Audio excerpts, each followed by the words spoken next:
Thank you very much, fellow Kenyans. I'm Babu Awino, Member of Parliament for Embakasi East constituency. Today I'm here to talk about the witch hunt that is coming from the government.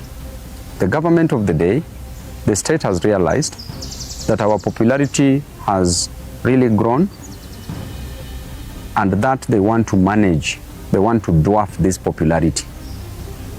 They have approached Babu Awino on several occasions so that Babu can work with government, but Babu has refused and has said clearly that he wants to work for Kenyans, and that if the government was offering services to citizens, the services that were promised during the campaign periods, if they were working, if the cost of living was reduced, if taxes were reduced, if there were jobs for Kenyan citizens, if the health sector was working, if education sector was working, then Babu Awino would not have any business opposing the government.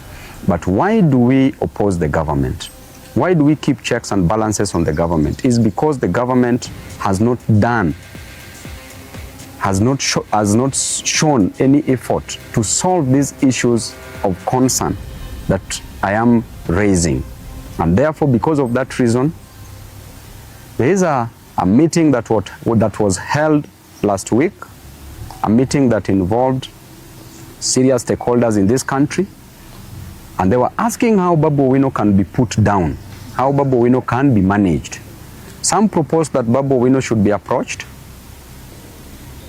bought, bribed, so that he can support the government.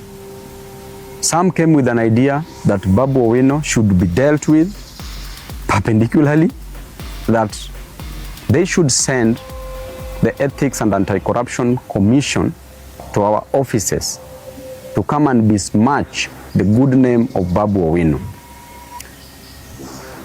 And therefore, I was reliably informed, information from very serious sources, that this week EACC was to come visit us at our offices in Donholm, Greenspan Mall, second floor. If not this week, then next week they are to come, or any other time that they will deem fit.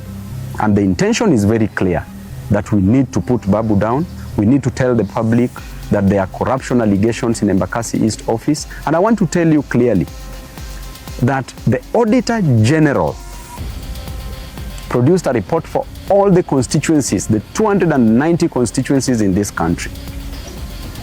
And the lady, you know how she works, she can't be bribed. If the government cannot bribe her, then Babu Awino automatically cannot bribe this lady, and she's been doing a great job. And the report was clear, and I want to read to Kenyans this report from the Auditor General. I want to go to the conclusion because this is a public document. Report on lawfulness and effectiveness in use of public resources. Conclusion. As required by Article 229, Sub-Article 6 of the Constitution, based on the audit procedures performed, except for the matter described in the basis for conclusion on lawfulness and effectiveness in use of public resources section of my report, I confirm that nothing else has come to my attention to cause me, the Auditor General, to believe that public resources have not been applied lawfully and in an effective way. If this report came from the Auditor General and it is a public document, then why does the government want to use EACC to come and intimidate Babu Awino? I want to tell the EACC that you are an independent body. Do not get involved in this politics. And by the way, the office is very open. Anytime you want to know about any project in Embakasi's constituency, we have done all the projects that we advertised in Embakasi's constituency. And there is a clear procedure on how the tenders are awarded in any public office. All the procedures as confirmed by the funds manager, as confirmed that all the procedures were followed. There is no any conflict of interest. None of my companies has been awarded any job in Embakasi's constituency. None of my friends' companies has been awarded in Embakasi East constituency because there's a laid down procedure on procurement process. And in the procurement process, in that committee, there's a person that comes from the public works. Public works is an appendage of the national government. There's a person that comes, there's a procurement officer that comes from Nyayo House under the Ministry of Interior. That is Office of the President directly. Who determines who is to be given what? And in this country, if you are in opposition, there's nothing you can influence, even if you wanted to influence. And therefore, if the government wants to come for me, I want to tell you that you come for me severally. This is not any news to me.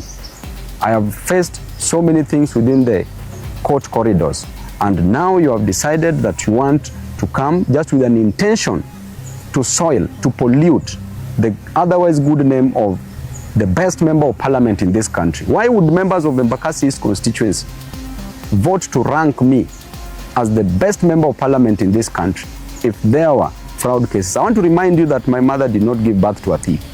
I did not come to Nairobi to steal money for Embakasi East constituency. I did not come to Nairobi to frustrate my people or Kenyans. I came to Nairobi to study, and I got a job as a member of parliament for Embakasi East constituency.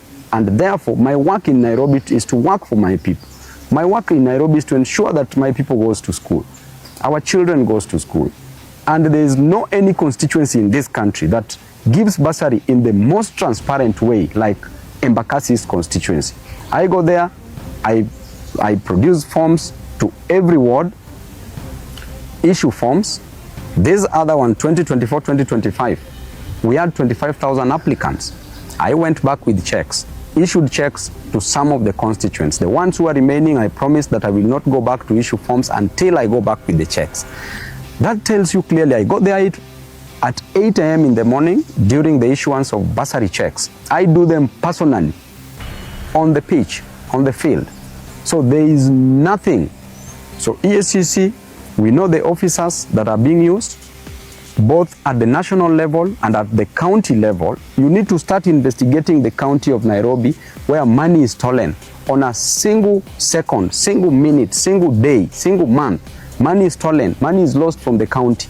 Do not come to disturb people in Embakasi East constituency. And if you want to come, go and check all the projects. Look at the Donholm Secondary School. Perfectly done. Look at Tasia that you want to stop now that you don't want us to build.